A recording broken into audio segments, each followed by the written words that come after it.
ire huyo muhoni omoyo. Shiriena shiringayo winjira ingowe onishina shamanzikalira. Kate myandu chosi nemiruha cheshalo mireha msalaba kwa Yesu. Shiriena shiringayo winjira ingowe onishina shamanzikalira.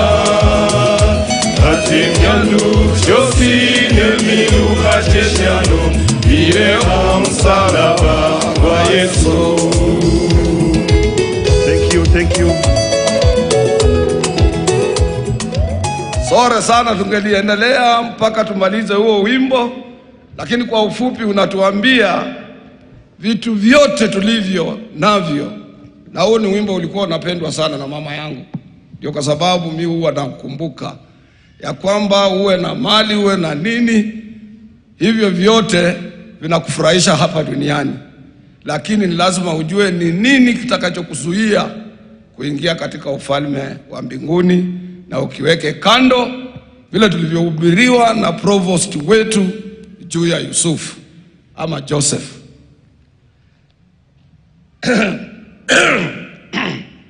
Sorry. The provost together with the leadership team of this wonderful church, it is my sincere hope and trust that I must thank you once again and recognize you. We welcome you here, Honorable and our Governor of this wonderful city, Johnston Sakaja. We also recognize our Cabinet Secretary, who is the guest of honor today, from the Ministry of Labor, Sister Florence Bore. Sister Florence Bore was part of us. She has worked with us for a long time. She has been an agitator of workers' rights through our affiliate, a union that belongs to teachers, that is COTU. And now, and that was our prayer, my sister, that one day we should be able to have a labor leader appointed in that docket. And that is why you see me, I don't bother you, because I know you know what I know. I want also to very highly recognize the Assistant Minister, Wilson Sosion. The word Chief Administrative Secretary was just decorated, but he remains Assistant Minister in accordance with our old independence tradition. I want also to recognize our Principal Secretary in our Labor Ministry and Social Protection, Brother Geoffrey Kaituko. My own sister, my twin sister, Sister Jacqueline Mugo. Jacqueline Mugo, as you know her very well, she is my twin sister. We face problems together here at home and abroad. She represents, she's the Executive Director of Federation of Kenya Employers. You will be listening to her tomorrow, trying to articulate why the employers in this Republic of Kenya should not increase wages. And I will be there agitating, asking His Excellency the President that the economy has hit everybody, including the employers, kindly consider a general wage increase against the wishes of Sister Jacqueline Mugo. Let me also recognize my own brother. He was part of us. He was doing what I'm doing here at home before.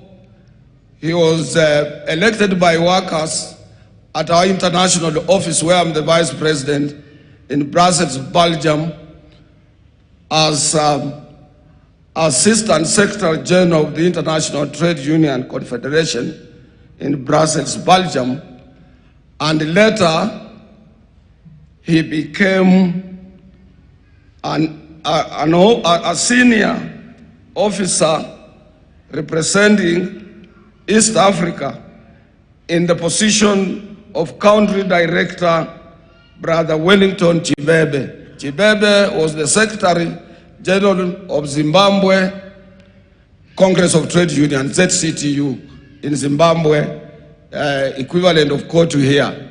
And now he has served us in this region for a long time, and I think he will be moving to another region soon. And eventually, maybe we don't know what God has for him in the store, because Wellington, as you are aware, this year we celebrated the first African ILO Director General since the year 1919. And now he has opened a way for Africans to advance in the international industrial relations practice. I want also to recognize my own wife, as you have been told, Sister Mary Atwoli. She's here with me, and I want to honor my brother, Ernest Nadome. She's no longer Kilobi, because Kilobi was the father's name. She abandoned that name. She's 100% Atwoli.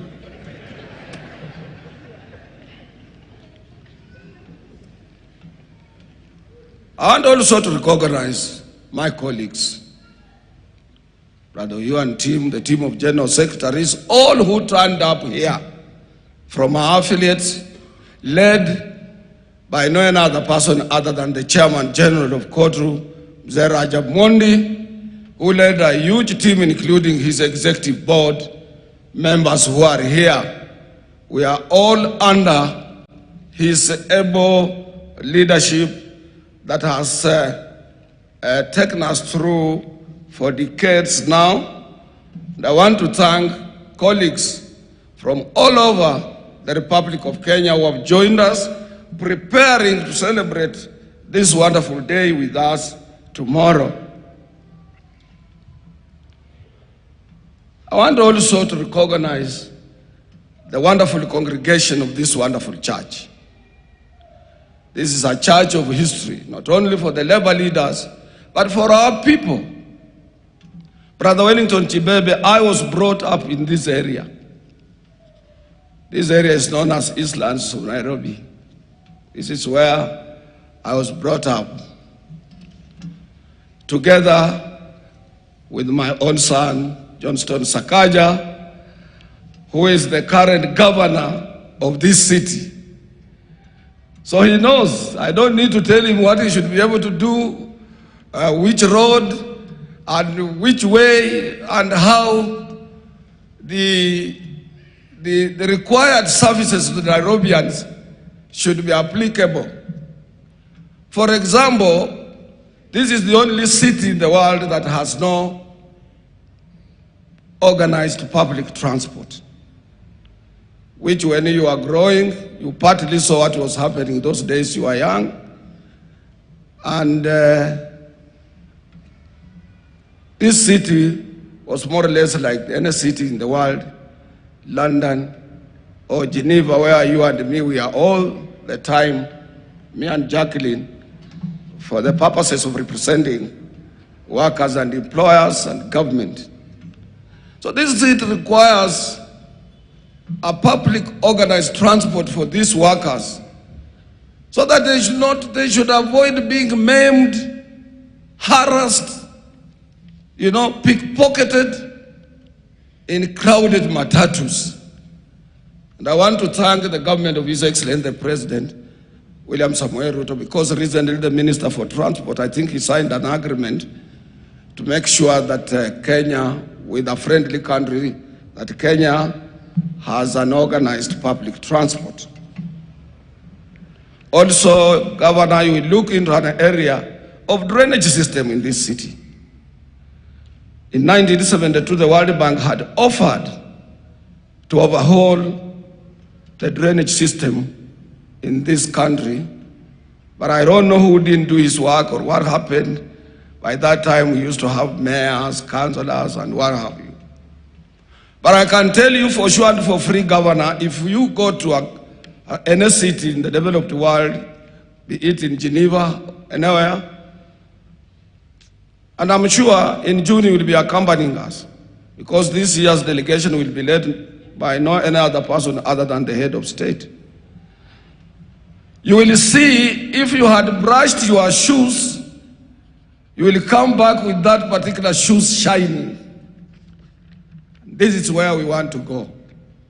You go to small cities, Governor, I want to say this because I'm proud of you.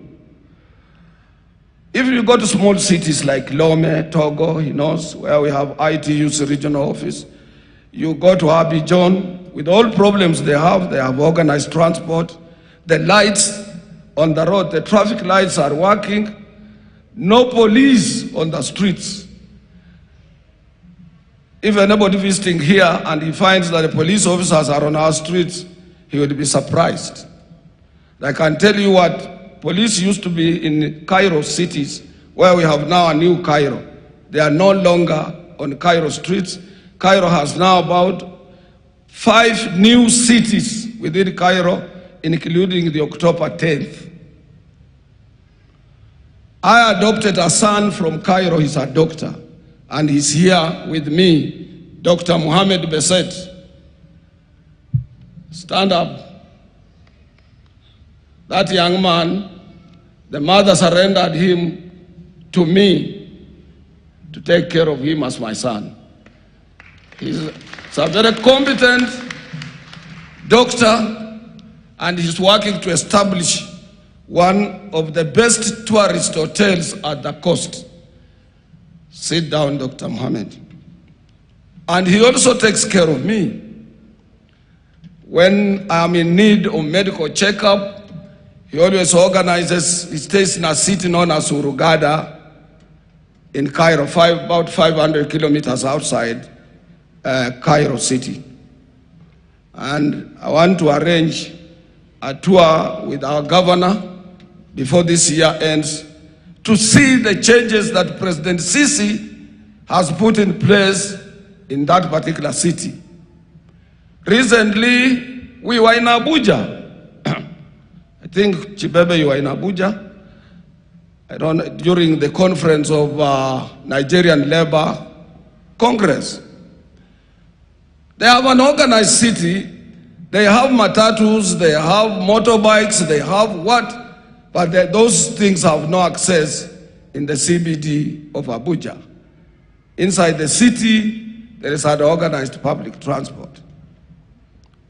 On 14th, from 11th and 14th of this month, me and first Vice Chairman General of COTU, Reverend Joel Kandie, we were in Accra, Ghana, where I have an office as a president of the Organization of the African Trade Union Unity. That city, we were thousands and thousands of kilometers away from them in terms of development, infrastructure development, and organization. Today, if you go to Accra, Ghana, you will be surprised. You can think you are in Europe. You can't meet anything called a paper or any littered takataka on the road or anywhere.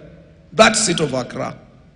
They have also gone far. If we are not careful, Jomo Kenyatta Airport soon will be overtaken by events. The Kotoko Airport, the Accra Airport, was the smallest and disorganized one.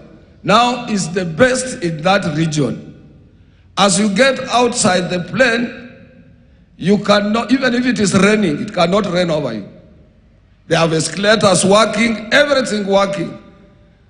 Unlike Jomo Kenyatta Airport, when you are sick and you are traveling, you are in problems. And this we must single it out, and I know I've spoken to the Minister for Transport. He will have to correct this. The advantage we have in this country, the president is a young man. The governor here is a young man. The minister in charge of transport is a young man. The minister for labor is a young girl. These people must spearhead a big change for this only city that we have.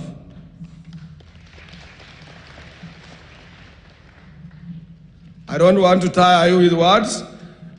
The provost had said everything. And that our provost here is a wonderful preacher. He preached some of the things and it touched some of us. Some we thought maybe he's preaching about me or he's preaching about you. He was seeing all of you people in the mirror. Because what the provost was preaching is what happens on a daily basis in our own lives. But let me tell you, we gather here in this house of worship to give thanks to God, the Almighty, for the countless blessings that He has bestowed upon us, especially the working men and women of this republic. We also seek His divine intervention in addressing the various challenges that we as workers face, while reminding ourselves of the Holy Scriptures, words that commit your works to the Lord, and your thoughts will be established. This church teaches us that if you are a really true worker, before you leave your house and after coming back from duty and before you go to your bed, you must remember Him. I thank this church for always remembering us as labor leaders, as workers. Even whenever we are unable to gather here to pray collectively as workers, this church continues to pray for us. Honorable CS, you are the guest. You are the honorable guest of this day. But I have very little history about this day. As we celebrate Labor Day, let me take this time to remind ourselves of the history of this prayer day and very important role played by this church. The Kenyan workers have always associated themselves with St. Stephen's Church during the May Day celebrations for historical reasons. In 1910, workers in the railway sector held a huge 2 days demonstration here in Nairobi to protest against poor working conditions, including long working hours. This was followed many years after by the first historic strike that lasted from 19th July to 4th August in 1939 in Mombasa. If I can remember vividly, this Labor Day was led by Ali and I wish Msemacharia was here. I'm forgetting very quickly. And somebody who became later a labor officer, and he came from central Kenya. This strike paralyzed public works departments, spreading first to other public services and finally spreading to the dock workers, who at the time were the most influential single group of workers in Kenya. Kwa ajili ya kubeba mizigo, watu wa dock workers walikuwa na masikizano sana, na ndio walifanya hii strike ya Mombasa ya 1931 kuwa success. They later moved to Makadara Hall, now to Mboya Hall. Brother Governor, we will be coming back to you. We want to reclaim our Tomboya Hall. That was our hall. You will be receiving a delegation from workers. The The former governor of Nairobi, that was Honorable Kidero, who was also married to the daughter of the late Thomas Joseph Mboya. We went and appealed to him. We told him, even if we forget that beautiful girl who takes care of you, the father had a hall, and that hall belonged to workers.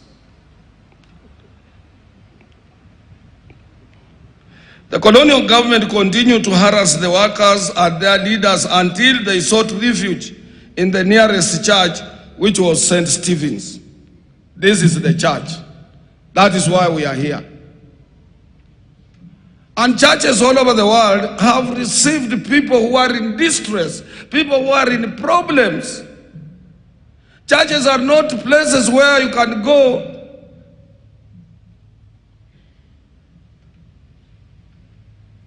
for sorrow, go and witness the dead bodies.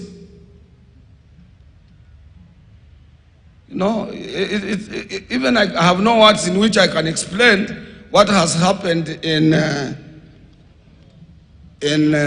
Shakahola. Shakahola is a very dangerous place.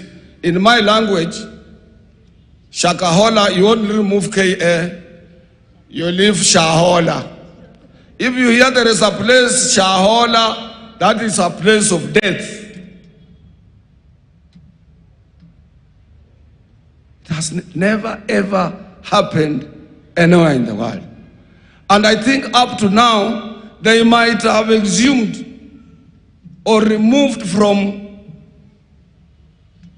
those graves more than 500 people. I don't know why the press was barred from covering. It is so bad that an individual, and let me tell you, even the most respected pastor, one of my assistants, I don't know whether he's around, Korea is around, that is, he had been a very big fond and follower of Pastor Ezekiel. And I used to ask him, how can the whole pastor have a morgue or a mortuary in the church compound? What is that mortuary for? Because anybody dying here, anybody dropping here and dying, is what the provost will do, will only write a statement, will say this was our follower, he was a member of this church, and unfortunately maybe he had cardiac arrest and he passed on. The rest is for the police. I want to appeal to our government to unearth. And sometimes it comes to me to believe what I used to be told, that there are cults. There are church organizations that they use the dead bodies and the people they kill to attract masses and masses of people.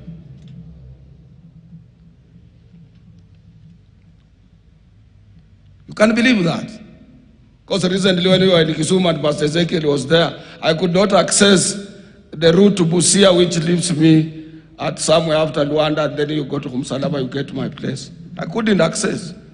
It was blocked by the followers of Pastor Ezekiel. I was wondering myself, what is this happening?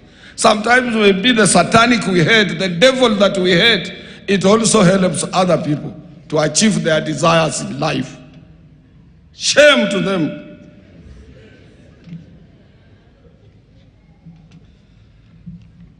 I can talk and talk. I want to cut my speech. I don't want to go to what happened in the hay market in the US as far as tomorrow's day is concerned. But I want to take this opportunity to appeal to all of you brothers and sisters to make sure that we turn up in large numbers tomorrow. Because His Excellency the President has accepted, and this President is unique. Because we as workers, we met and decided that we will support Azimio. And I was one of the chief campaigners of Azimio, as you know. And I used to tell people that those people who are near his place should do what?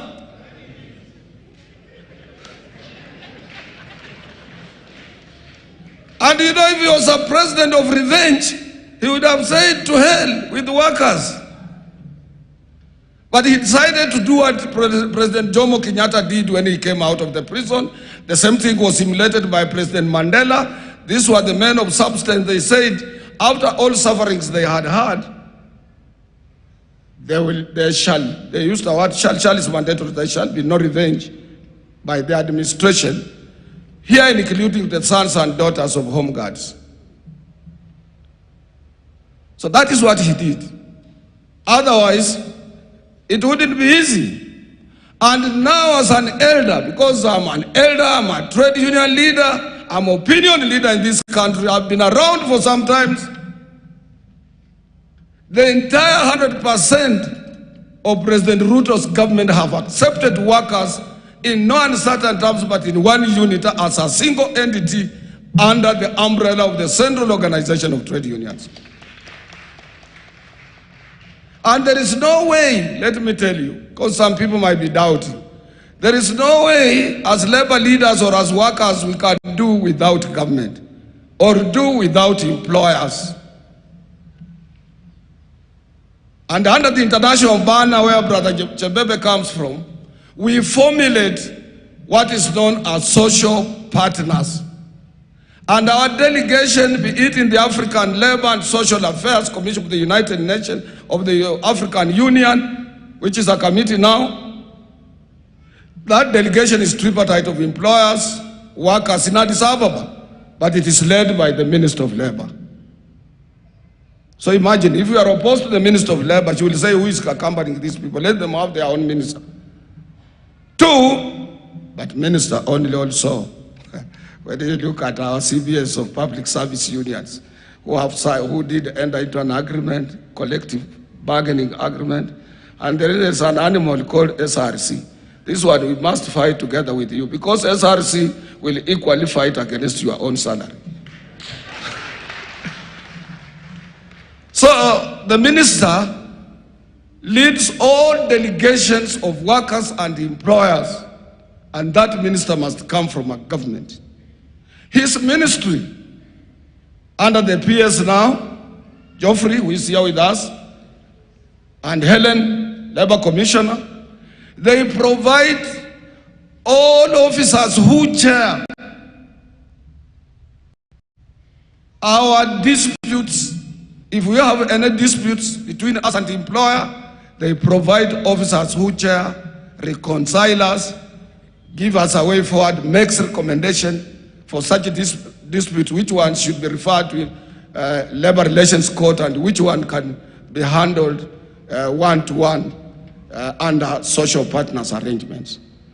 So you must work with the government of the day. And as I'm talking to you here now, I have a very serious and senior position besides being here as COTU Secretary General in that administration of President William Samoei Ruto. So I'm also unique. I believe in adaptability, because there are also things that you cannot be able to change, isn't it? There are things that happen and they become permanently irreversible. And once you realize that and you recognize that there are things that can become irreversible, you must always learn how to come on terms with such things, things that you cannot change. Just the way we have accepted the sun, rising maybe from east to west, there is nothing you can do against it. The prophet said about the drought, when the drought hits, you must accept it, the drought is with us. You either move your animals from where you are to Tanzania or to where there is no drought, or you leave them to perish. So there are things that are irreversible. The other thing that is irreversible is when you lose your loved one. And I know most of you have lost one, in one way you have lost a loved one or a relative or something of that kind. Sometimes you don't believe this man will go into the grave or this woman will go into the grave. You still think he or she will wake up. But immediately you realize this is irreversible, it's not changeable, it's a situation that is permanent. And then you can't get into stress and hence depression. Because after depression, you would also die. So for us to imagine, as members who are in Azimio, because we are KANU up to now, KANU is part of Azimio, isn't it? And I have my two MCAs, I don't know where they are. One is my own MCA, Hardman. That is my MCA. That young man there is KANU. And that is Cynthia. Cynthia is a nominated MCA in Kakamega. The whole Kakamega MC, KANU MCA, came to flank me.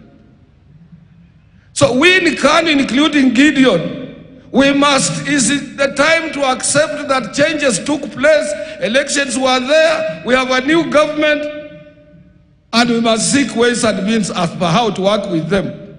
If you are still interested, you strategize as you accept, and that will not hurt you.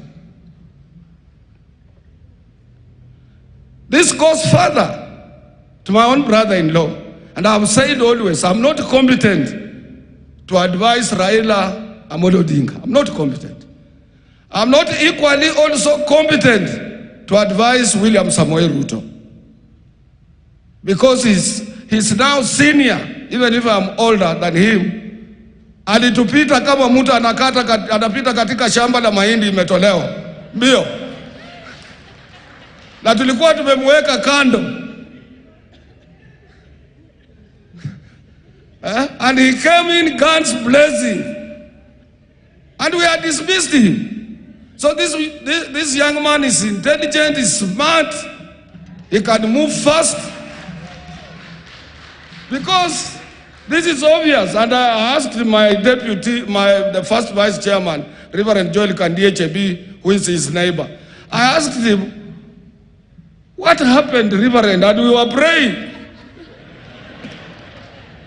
And then the Reverend asked me, what happened? And we had a president. We had President Uhuru.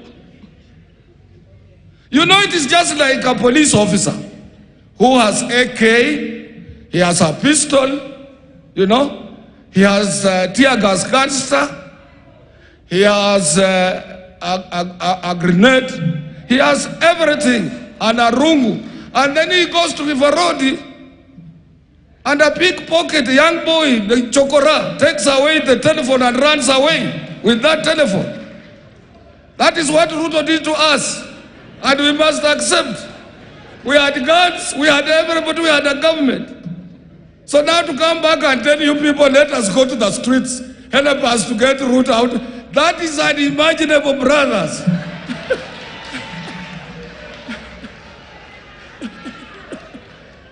It can't happen, haiwezekani. Na lazima tukubali. Na tukikubali ni rahisi tutasahau. Na itatoka hapa. Mtu alikuwa nje anakuja na wanyang'anya serikali. Na tulikuwa na Matiang'i. Mimi naona Matiang'i is strong, anatembea hivi. Tulikuwa na Kibicho. Mimi najua security sawa. Tulikuwa na Inspector General wa Police. Najua mambo iko sawa. Ilikuwaje?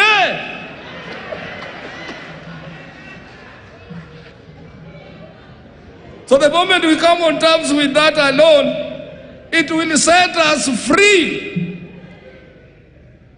Now you know, let me tell you. Sorry, you'll excuse me, Mama. When we have a problem, when any problem occurs in any given country, it is women, children and workers who suffer most. Go to Sudan now. Khartoum. I have an office in Khartoum because I'm the president of the larger trade union federation of Eastern Africa. All my colleagues in Khartoum, some have run away, they are in Saudi, including my secretary in Khartoum, Hanan. The father is 87. He was crying to me another day. I told him, move to Kenyan embassy, let them call me. I will ask them to go and pick your dad. When problems occur in this big city, you will not be able to go on duty. You will be passing on dead bodies. We don't want to go that route. But as I've said, I'm not competent to advise my brother-in-law Raila, but the elders should be able to advise, because he was in politics when he was 14 years old, up to now. I'm not competent to advise my president. My president has a better of advisors. But let somebody see sense and say we don't want demonstrations.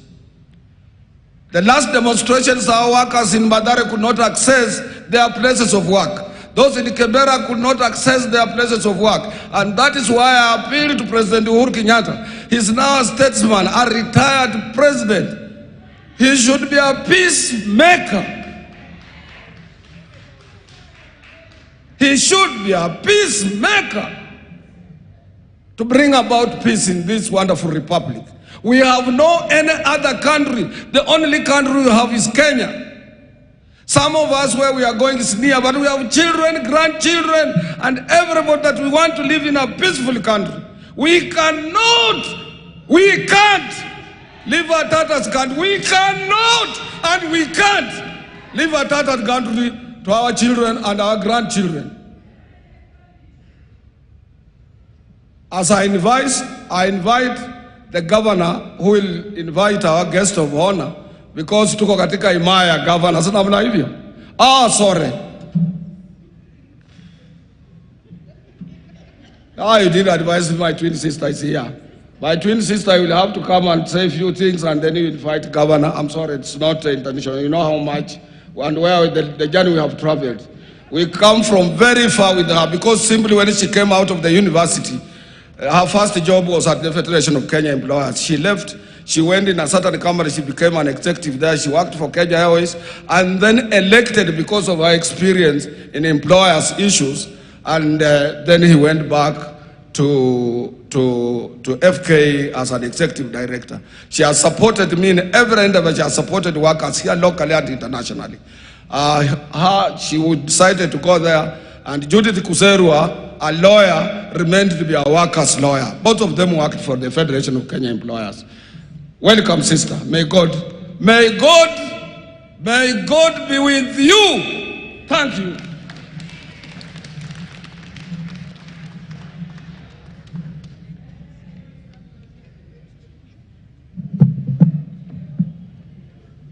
Haya, tupigie Francis makofi.